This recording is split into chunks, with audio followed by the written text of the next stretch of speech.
Okay, so let's get started. We're going to be taking a look at setting up our Lambda target table within our Motec M1 systems. Now, the Lambda target table is part of our airflow and fueling model.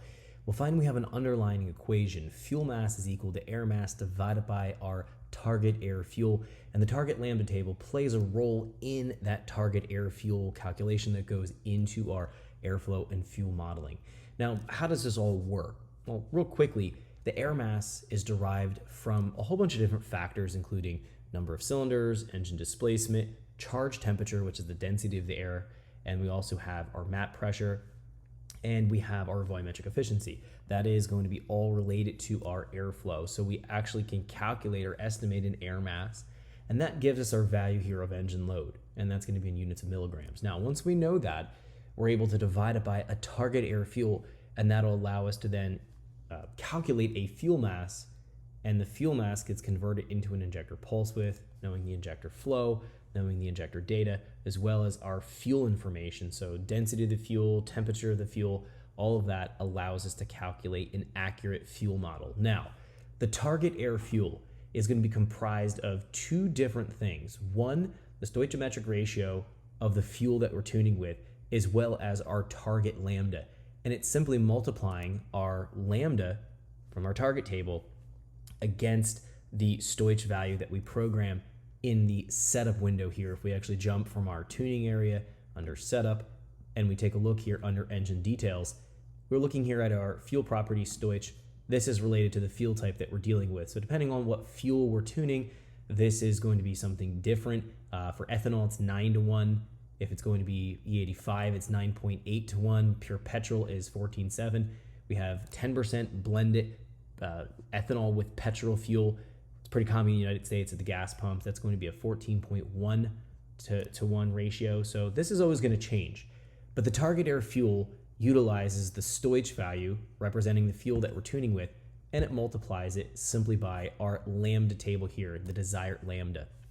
Again, once we know the air mass, once we know that target air fuel specified from fuel stoich and the target lambda table, we can get the fuel mass, and then from there turn that into an injector pulse width. Now, we've covered this already, we've talked about it before, but let's jump in and actually talk about how to set up a target lambda table for both a naturally aspirated and for a forced induction engine. The values that we place in here will be different. Let's go take a look here at our table, and it's open right on my screen right here under our fuel tuning page. Now, the easiest thing we can do here to take a look at this table in its entirety is click on the table and then go F6. This brings it full screen, and then we can go F6 if we want to collapse it back into our screen. Let's go F6 so we can look at the table in its entirety. What you're going to notice is this table has two different axes. We have both an inlet manifold pressure here and then an engine speed axis. This is similar to the volumetric efficiency table, where we need to consider what our breakpoints are going to be and how the table is scaled. If we have an engine that's revving out to 10,000 RPM, well, then we'd want to have breakpoints that's going to match it in the engine speed. Likewise, if we're only going to atmospheric pressure for a naturally aspirated engine, we may not need to even scale anything past 100 kPa, which is atmospheric pressure at sea level conditions. So what do we do in order to set up this table? Pretty simple. First thing, let's consider our breakpoints. We can click anywhere within the table and click A. When we do this, that allows us to access the breakpoints in both engine speed and inlet manifold pressure here. So looking at our engine speed, we can find right here allows us to go in and either hand modify the actual breakpoints. We can remove a breakpoint if we click on it. Let's go in here and do a generate option. Under generate, we can go in and program the breakpoint specific to where we want to have it coincide with the engine that we're tuning.